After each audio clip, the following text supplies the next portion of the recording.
السلام علیکم ورحمۃ اللہ وبرکاتہ۔ وعلیکم السلام ورحمۃ اللہ وبرکاتہ۔ الحمد للہ رب العالمین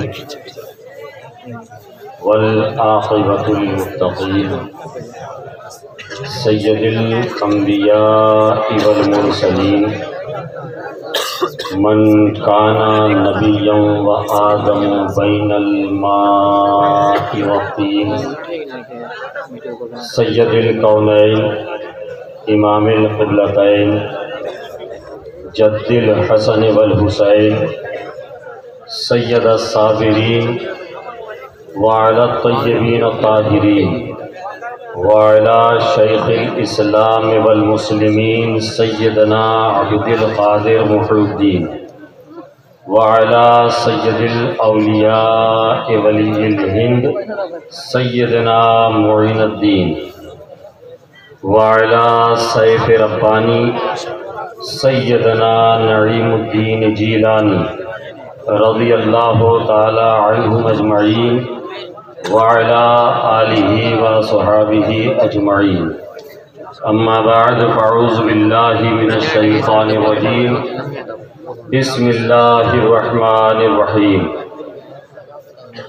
یا ایہا الذین آمنوا ادخلوا فی السلم کافہ آمنت باللہ صدق اللہ العظیم وصدق رسولہ النبی الامین المتین المعین الکریم ونحن علی ذلک لمن الشاہدین والشاکرین والحمد للہ رب العالمین۔ غوث اعظم بمنی بے سر و ساما مدد قبلہ دین مدد کعبہ ایمان مدد ازبِ صدر الافاضل شیخ من بدر منیر کیجئے امداد ہم سب کی یا غوث اعظم دستگیر۔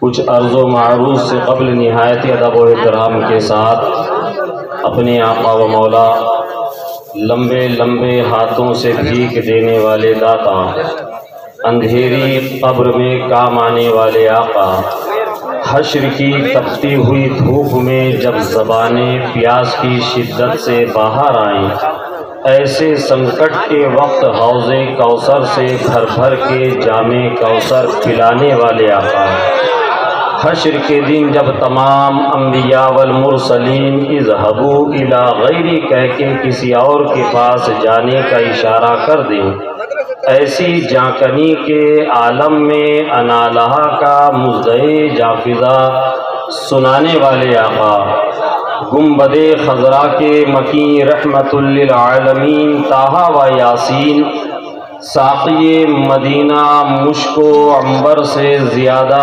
معطر ہے جن کا پسینہ روحی فدا جناب احمد مجتبیٰ محمد مصطفیٰ مجتبیٰ مرتضیٰ صلی اللہ تعالی علیہ وسلم کی بارگاہ بے کس پناہ میں بارگاہ گوہر بار میں بارگاہ عالی وقار میں درودوں کی ڈالی محبت کی تھالی میں سجا کر پیش کریں پڑھیں باواز بلند درود پاک اللہم صلی علی سیدنا شفیعنا حبیبنا نبینا مولانا محمد بارک وسلم صلو علیہ صلاۃ و سلام علیک یا رسول اللہ صلی اللہ تعالی علیہ وسلم۔ ایک مرتبہ اور نہایت ادب و احترام کے ساتھ باواز بلند درود پاک کا نذرانہ پیش کریں پڑھیں درود پاک اللہم صلی علی سیدنا شفیعنا حبیبنا نبینا مولانا محمد بارک وسلم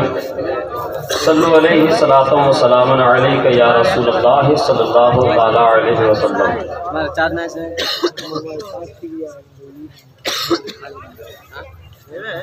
آپ کے دیار محبت اتر دریا پور میں تو یہ میری پہلی اسد بھائی حاضری ہو رہی ہے مگر آپ کے علاقے میں الحمدللہ گاہے بگاہے یہ فقیر در صدر الافاضل کا اسیر بارہا آتا رہتا ہے میں قیام گاہ سے یہ محسوس کر رہا تھا، اللہ بتا رہا ہوں منبر رسول پر بغیر کسی مبالغے کے، آپ لوگوں کی محبتیں، آپ لوگوں کے عشق اور آپ کی والہانہ عقیدتوں کو ان تمام علماء کرام نائبین مصطفیٰ کی عزت و توقیر جس طریقے سے ان کا حق تھا آپ لوگوں نے کی، اس پر میں آپ سبوں کو مبارکباد پیش کرتا ہوں۔ اللہ تبارک و تعالی ہمیں اور آپ کو علماء حق کی صحبت اور ان سے استفادے کی توفیق عطا فرمائے۔ یہ حضور مجاہد ملت رحمۃ اللہ علیہ کے عرس کی ایک تقریب ہے جو آپ کے دھام نگر شریف کے بعد حبیب بابو نے مجھے بتایا کہ حضور یہ حضرت حضور حبیب ملت صاحب قبلہ ہی کی سرپرستی، قیادت اور دیکھ ریکھ میں یہ دھام نگر شریف کے بعد اتر دریا پور اور یہاں کے بعد بنارس،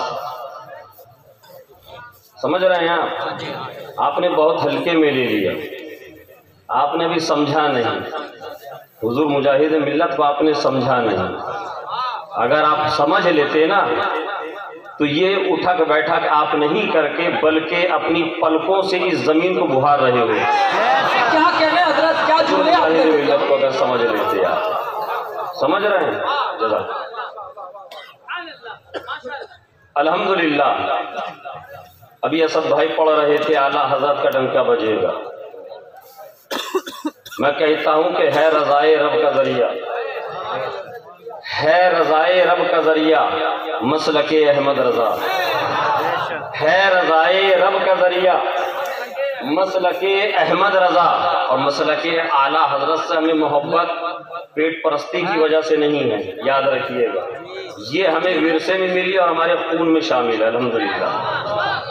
ہے رضائے رب کا ذریعہ مسلک احمد رضا، خلد جانے کا ہے رستہ مسلک احمد رضا، اور قادریت چشتیت بہتی ہے جس میں رات دن، قادریت چشتیت بہتی ہے جس میں رات دن، ارے ہے وہی رحمت کا دریا مسلک احمد رضا، نعرہ تکبیر، نعرہ رسالت، رحمت کا دریا مسلک احمد رضا، جس نے سچائی سے دیکھا اور پڑھا کہنے لگا، جس نے سچائی سے دیکھا اور پڑھا کہنے لگا، ابو حنیفہ کا ہے جھنڈا مسلک احمد رضا، ابو حنیفہ کا ہے جھنڈا مسلک احمد رضا، اور میرے دادا حضرت صدر الافاضل سے ہے آج، جس نے مسلک اعلیٰ حضرت کو دیکھا پڑھا اور سمجھا ہے وہ تائید کرے گا، میرے دادا حضرت صدر الافاضل سے ہے آج، ارے بستی بستی قریہ قریہ مسلک احمد رضا، نعرہ تکبیر، نعرہ رسالت، مسلک اعلیٰ حضرت، عشق محبت، عشق محبت، فیضان تاج الشریعہ، نبی صدر الافاضل، میرے دادا حضرت صدر الافاضل سے ہے آج، بستی بستی قریہ قریہ مسلک احمد رضا، اور میں نعیمی قادری سنی مسلمان ہوں نجم، میں نعیمی قادری سنی مسلمان ہوں نجم، ارے مجھ کو بھی ہے جان سے پیارا مسلک احمد رضا، مجھ کو بھی ہے جان سے پیارا مسلک احمد رضا۔ میں چونکہ جو آپ کی سماعتوں کی دہلیز تک پہنچانے کی کوشش کرنے کے ارادے سے آیا تھا، وہاں سے تھوڑا ہٹ کر میں نے، چونکہ اسد بھائی نے الحمدللہ، ہم اسد بھائی کو جانتے ہیں کہ کس قدر محبت بریلی شریف سے اور مسلک اعلیٰ حضرت سے کرتے ہیں، سمجھ رہے ہیں، یہ ہم جانتے ہیں الحمدللہ، اور ہمیں بھی وہی پیارا ہے، ہمیں بھی وہی پیارا ہے جس کو مسلک اعلیٰ حضرت پیارا ہے۔ جس کو مسلک اعلیٰ حضرت سے پیار ہے وہی ہمارا پیارا بھی ہے، وہ ہمارا دلارا ہے۔ حضور کے درود پاک کا نذرانہ پیش کریں۔ اللہم صلی علی سیدنا شفیعنا حبیبنا نبینا مولانا محمد بارک وسلم صلاۃ و سلام علیک یا رسول اللہ صلی اللہ تعالی علیہ وسلم۔ میں آپ کے مزاج کو بخوبی سمجھنے کی کوشش کر رہا ہوں۔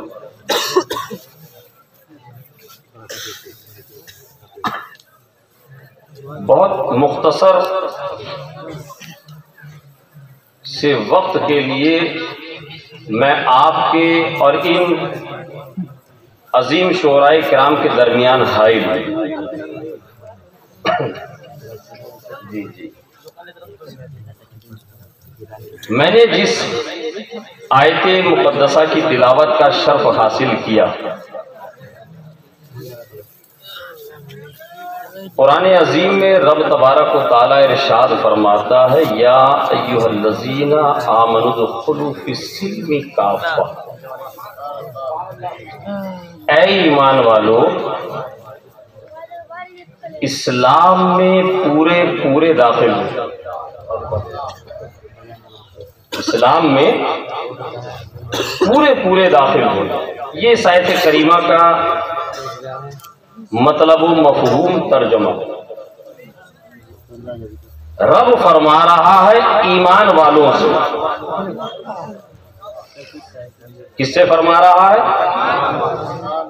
ایمان والوں سے اسلام میں پورے داخل ہو جاؤ۔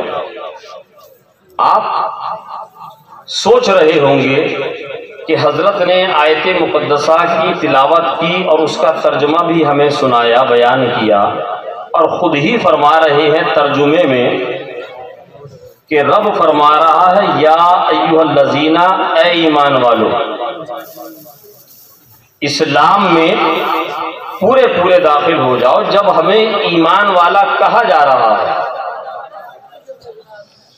جب ہمیں ایمان والا کہا جا رہا ہے تو پھر اسلام میں پورے داخل ہونے سے کیا مطالبہ ہے، کیا مقصد ہے، کیا مراد ہے، کیا منشا ہے، اس کو اگر سمجھنا ہے تو آپ کو علماء کرام کی بارگاہ میں زانوِ ادب طے کرنا پڑے گا، اور رسول پاک صلی اللہ تعالی علیہ وسلم کی نائبین کی جوتیوں کو سیدھا کرنا پڑے گا، اس لیے کہ مسائل شرعیہ کوئی ڈاکٹر کوئی پروفیسر بیان نہیں کرتا ہے،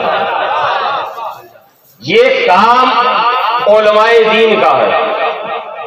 یہ علماء بیان کریں گے شریعت کی باتیں، قرآن اور حدیث کی باتیں، ورنہ حال وہی ہوگا کہ پتھری کے آپریشن کے لیے موچی کے پاس آپ پہنچ گئے، چمار کے پاس پہنچ گئے، کہا بھائی تو چمڑا کاٹ کر جوتا بناتا ہے، اس کو سلتا ہے، ڈاکٹر نے سونوگرافی الٹرا ساؤنڈ کر کے بتایا ہے میرے پیٹ میں پتھر ہے، اس میں آپریشن کرنا پڑے گا، 50,000 کا پیکج ہے، بھائی میں تجھے 100-200 روپیہ دیتا ہوں، تو میرے پیٹ کو چاک کر، اس پتھر جس جگہ پر ہے، جس مقام پر ہے، میرے شکم کو پیٹ کو چاک کر کے نکال کر ویسے ہی سلائی کر دے۔ سمجھ رہے ہیں بات کو آپ؟ وہ کر دے گا، اس کے پاس جو ہتھیار موجود ہے اس سے وہ آپ کے چمڑے گوشت کو کاٹ دے گا، اندر سے اس حصے کو بھی کاٹ کر نکال دے گا، سلائی کرنے کے لیے سوئی دھاگا بھی اس کے پاس موجود ہے، وہ سلائی بھی کر دے گا۔ مگر عقل و خرد رکھنے والے لوگوں، میں آپ سے پوچھنا چاہتا ہوں کیا زندگی کی ضمانت وہ لے سکتا ہے؟ کیا زندگی کی ضمانت وہ موچی چمار لے سکتا ہے؟ نہیں۔ آپ کہیں گے کہ اگر پیسے بچانے کے لیے موچی سے آپریشن ہم نے کروا لیا، آپریشن تو ہو جائے گا، مرض تو دور ہو جائے گا، مریض کی کوئی گارنٹی نہیں، مریض کی کوئی گارنٹی نہیں۔ آج کل اسد بھائی یہی سوشل میڈیا پر ہو رہا ہے، ایک ریکارڈنگ کیجئے چھوڑ دیجئے، ایک ریکارڈنگ کیجئے چھوڑ دیجئے، سوشل میڈیا وہ فیس بک نہیں فساد بک ہو گیا ہے، فساد بک ہو گیا ہے۔ ایک ویڈیو کلپ چھوڑ دیجئے، پھر دیکھیے جہاں آپ کو بلایا جائے گا 50 لوگ آپ کے گرد و نواح گھومیں گے، 50 لوگ گھومیں گے، 50,000 کا پیکیج آپ کا طے ہے۔ کل تک 5,000 روپے مسجد میں مل رہے تھے۔ یہ مسلک اعلیٰ حضرت نہیں ہے۔ مسلک اعلیٰ حضرت جاننا ہے تو آؤ علماء کرام کی بارگاہ میں، آؤ خان نگر شریف میں حضور مجاہد ملت کے آستانے پہ جھاڑو لگاؤ، پتہ چل جائے گا مسلک اعلیٰ حضرت کیا ہے۔ لباس پہن لینے کا نام مسلک اعلیٰ حضرت، ٹی وی پہ آ جانے کا نام مسلک اعلیٰ حضرت نہیں۔ مسلک اعلیٰ حضرت یہ نہیں ہے۔ ارے مسلک اعلیٰ حضرت تو وہ ہے جو خود بھوکا رہتا ہے دوسرے کو کھلاتا ہے، جو خود پھٹا ہوا لباس پہنتا ہے مگر دوسرے کو اچھا پہناتا ہے، اپنے بھائی کے لیے اچھا انتخاب کرتا ہے۔ سیکیورٹی گارڈ کے ساتھ آپ گھوم کے کہیے گا کہ ہم دین کے سپاہی، 50 ہزار روپے میں ایسے مجاہدین مارکیٹ میں بک رہے ہیں، 50 ہزار روپے میں 40 آپ کی مرضی ہے جتنی قیمت لگا دیجئے، مگر میں عرض یہ کر رہا تھا اگر مسئلے کو قرآن اور حدیث کو سمجھنا ہے تو علماء کی بارگاہ میں ضابطۂ ادب طے کرنا پڑے گا۔ مولانا اختر ضیائی صاحب نے جب آپ کے ذہن پر دستک دی ہے اور آپ تک اپنی پہنچ بنانے کی کوشش کی ہے، جب ہم نے ان سے پوچھا مولانا اختر ضیائی صاحب ذرا بتائیے تو صحیح، قرآن ہمیں ایمان والا بتا رہا ہے، پھر اسلام میں پورے داخل ہونے سے کیا مطلب اور کیا منشا ہے؟ تو مولانا اختر ضیائی صاحب ایک پانی کا برتن آپ کے سامنے لا کر رکھ دیں گے، پانی کا لبالب بھرا ہوا پورا برتن پانی سے بھرا ہوا ہے، لا کر رکھ دیا، جیب سے چند سکے نکالے، چند سکے نکال کر اس پانی میں ڈال دیا۔ آپ سے پورے مجمع سے پوچھا بتاؤ پانی برتن میں کیا ہے؟ آپ نے کہا پانی ہے۔ کہا پانی کے اندر کیا ہے؟ سب نے کہا سکے ہیں، پیسہ ہے، کوئنس ہیں۔ مگر اب مجھے یہ بتائیے جو کوئنس وہاں پر پڑے ہوئے ہیں پانی کے اندر داخل ضرور ہیں، برتن میں داخل ضرور ہیں، وہ سیف ہے کہ انسیف؟ ایک چھوٹا سا بچہ 10-12 سال کا دوڑ کر آئے گا، ہاتھ ڈالے گا، لے کر چلا گیا، اتنے انسیف ہیں۔ ایک ہاتھ ڈالا نکال کر لیا ہے، وہیں پیچھے حافظ جنید رضا حبیبی صاحب کھڑے ہوئے تھے، بہت سمجھدار ہوشیار چالاک آدمی ہیں، جیب سے ایک پڑیا نکالی، پڑیا نکالنے کے بعد اس کو کھولا، دیکھا اس میں رنگ ہے، لے کر اسی پانی میں ڈال کر ہلا دیا۔ مجمع سے مخاطب ہو کر کہا جتنے بھی دانشور ہیں اس پانی سے اس رنگ کو جدا کر کے دکھاؤ۔ پانی اور رنگ کو جو ترکیب اور جو ٹرک آپ آزمانا چاہتے ہیں آزما لو، بتاؤ پانی سے رنگ کو جدا کر سکتے ہو؟ نہیں کر سکتے۔ یہی منشا قرآن کا ہے، یہی مراد قرآن کی ہے کہ مسلمانوں اے ایمان والو اسلام میں ایسے داخل ہو جاؤ، ایسے داخل ہو جاؤ کہ بڑے سے بڑی طاقت و قوت بھی مل کر تمہیں اسلام سے باہر نہ نکال سکے، تمہیں اسلام سے باہر نہ نکال سکے۔ حضور صدر الافاضل رحمۃ اللہ علیہ اس آیت کریمہ کی تفسیر میں بیان کرتے ہیں کہ یہود و نصارہ کے یہاں جب بچہ پیدا ہوتا یا جب کوئی کنورٹ ہو کر ان کے مذہب کو اختیار کرتا، اپنے سابقہ مذہب پرانے مذہب کو چھوڑ کر عیسائیت کو اختیار کرتا، تو وہ ایک برتن میں پانی لاتے اور اس میں زرد رنگ گھول دیتے اور اس زرد رنگ میں بچے کو یا اس جوان کو نہلا دیتے اور کہتے کہ اب تم ہمارے رنگ میں رنگ چکے ہو، اب تمہارے اوپر باہر کا کوئی رنگ داخل نہیں ہوگا۔ قرآن نے اس کی مخالفت کری۔ حضور صدر الافاضل فرماتے ہیں اللہ تبارک و تعالیٰ نے قرآن عظیم میں یہی ارشاد فرمایا یا ایھا الذین آمنوا ادخلوا فی السلم کافہ، اے ایمان والو اسلام میں پورے داخل ہو جاؤ۔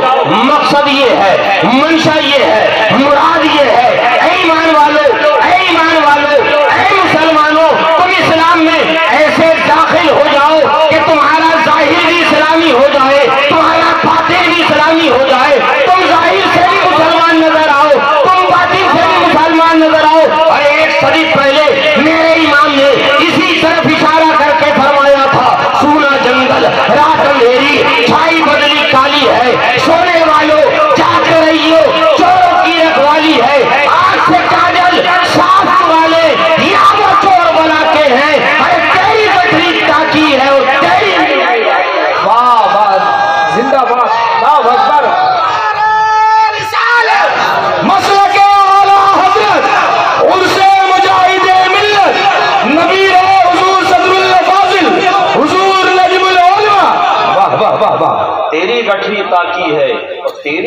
نرالی ہے.